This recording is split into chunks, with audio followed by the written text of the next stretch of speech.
someone are things that are probably happening around your community. So when these things happen, the community should be aware that, such and such has happened, and it has happened within us. So we need to be there for this person. That's how you will kill stigma. And that's how, step by step, you start getting access. Because literally, the healer is you. Is you. Like it's just you, like I said last time, being compassionate to a person who's going through something. I agree, you can't always be there for them. Of course, you can't. But it goes a long way. It goes a long way. It really does. It really does. I told you my story. It took one girl to just come and tell me, I think you're something. You're something. Yeah, out of all the, brutality that I had within me, and the brutality I got from my environment, just one person was enough to to to change my mindset, and that's huge. So just by being aware, we might kill three birds with that one stone. So to that person who's interested, naongea na vijana, yes, go get information. Information is life.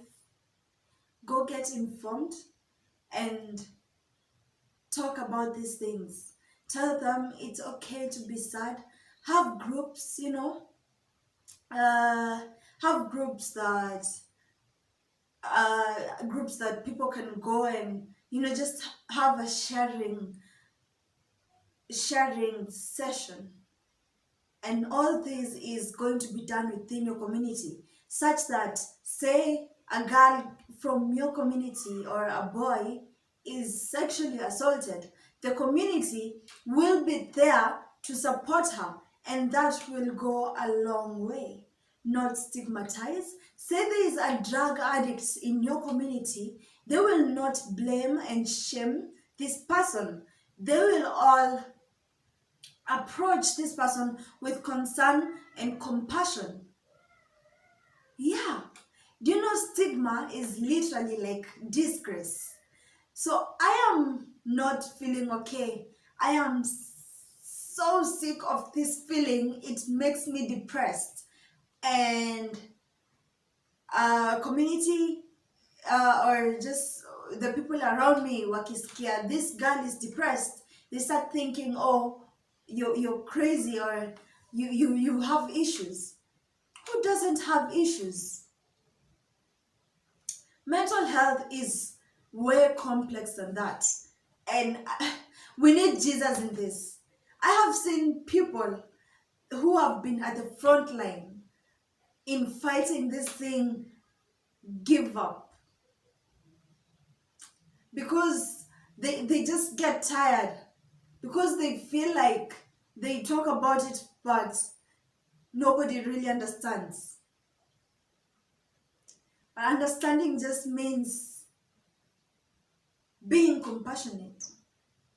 Best thing we want right now is to be able to normalize the talk.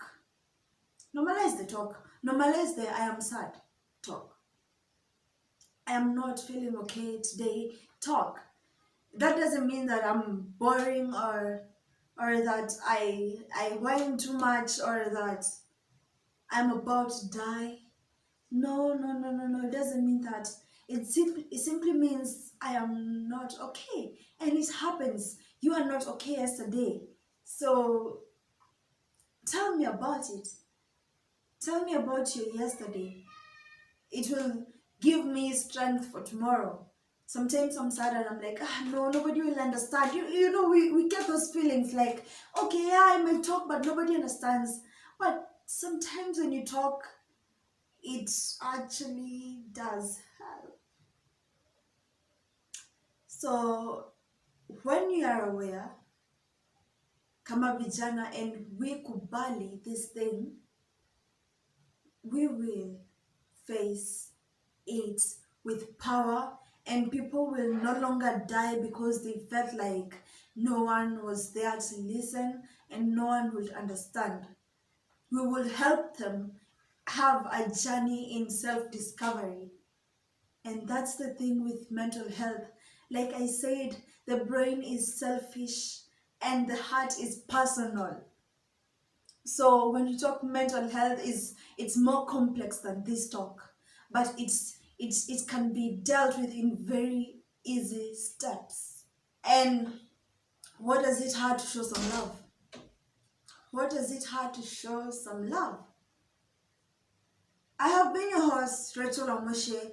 Fifth episode, Wamucii Speaks. Keep the conversation going. We need to, especially if you're interested. I'd like to maybe even find you and see what we could do about your interests. So talk to me. Use the hashtag Wamucii Speaks and tag us at Bliss TV, BLISSTVKE.